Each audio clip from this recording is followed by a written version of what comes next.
بنی اسرائیل میں 2 بھائی تھے جن میں ایک مسلمان اور دوسرا کافر تھا۔ دونوں دریا کے کنارے شکاری تھے، یعنی مچھلیوں کا شکار کیا کرتے تھے۔ کافر بت کو سجدہ کرتا، مگر جب مچھلیوں کے لیے دریا میں جال ڈالتا تو اس قدر مچھلیاں آ جاتی کہ ان کو کھینچنا مشکل ہو جاتا۔ مگر مسلمان کے جال میں صرف ایک مچھلی آتی اور اس پر وہ صبر کے ساتھ خدا کا شکر ادا کرتا۔ اتفاق سے ایک روز اس مسلمان کی بیوی اپنے مکان کی چھت پر گئی اور اس کی نظر کافر کی بیوی پر پڑی جو زیور اور بہترین لباس سے آراستہ تھی۔ یہ دیکھ کر مسلمان کی بیوی کے دل میں وسوسہ پیدا ہو گیا، کاش میں بھی ایسی ہوتی۔ تو کافر کی بیوی بولی، تو اپنے شوہر کو آمادہ کر لے کہ وہ بھی میرے شوہر کے معبود بت کی عبادت کرے تاکہ تو بھی میری طرح مالدار ہو جائے۔ یہ سن کر مسلمان کی بیوی کچھ غم زدہ ہو کر نیچے آ گئی۔ تو جب اس کا شوہر گھر آیا، بیوی کا حال دیکھ کر دریافت کیا کہ آخر کیا بات ہے جس سے تم اتنی غم زدہ ہو۔ اس کی بیوی کہنے لگی، بس میاں، یا تو مجھے طلاق دے دو یا پھر اپنے بھائی کی طرح تم بھی بت کو سجدہ کرو۔ یہ سن کر اس کے شوہر نے کہا، خدا کی بندی، خدا سے نہیں ڈرتی؟ ایمان کی دولت کے بعد یہ کفر کی باتیں کرتی ہو۔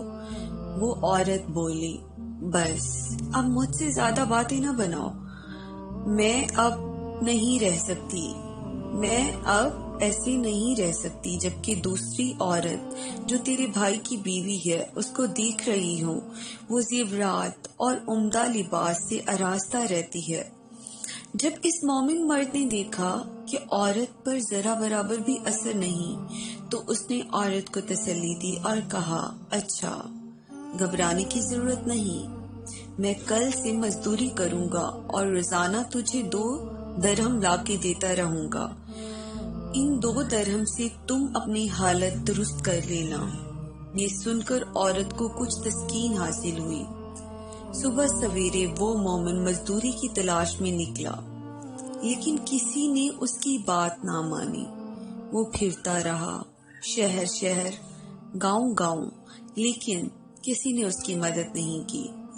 آخر کار مایوس ہو کر وہ دریا کے کنارے پہنچا اور شام تک اللہ تعالیٰ کی عبادت میں مصروف رہ کر جب رات کو گھر آیا تو بیوی نے دریافت کیا، میاں آج تم کہاں تھے؟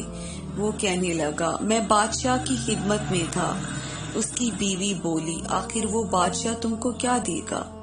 اس نے جواب دیا، میرا بادشاہ بڑا کریم ہے، اس کے خزانے مال و دولت سے بھرے ہوئے ہیں، وہ مجھے وہ دے گا جو میں چاہوں گا۔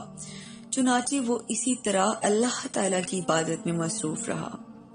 30ویں رات ہوئی تو بیوی نے کہا، سنو میاں، اگر تم نے مجھے کل مزدوری لا کر نہیں دی تو تم مجھے طلاق دے دینا۔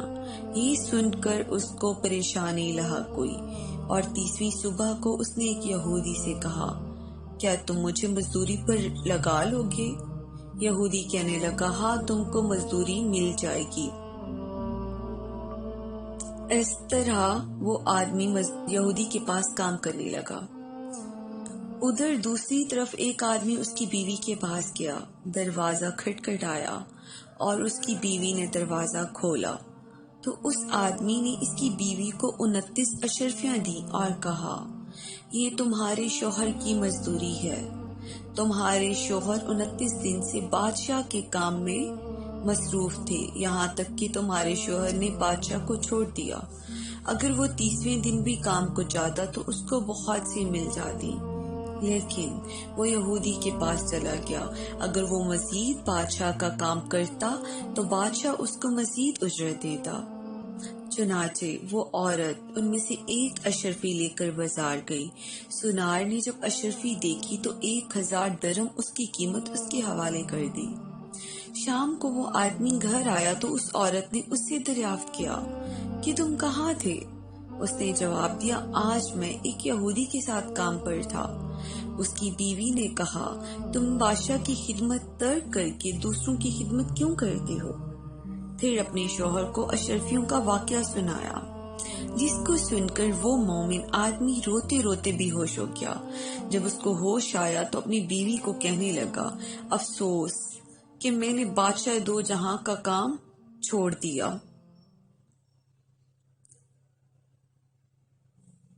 اور ایک یہودی کی طرف کام کرنے لگا۔ چنانچہ اس نے اسی دن ہی اپنی بیوی کو چھوڑ کر وہ پہاڑ پر جا کر اس نے اپنی زندگی بسر کرنا شروع کی، اور وہ وہاں دن رات اللہ تعالیٰ کی عبادت میں مصروف رہتا، اور اسی طرح وہیں اس کا انتقال ہو گیا۔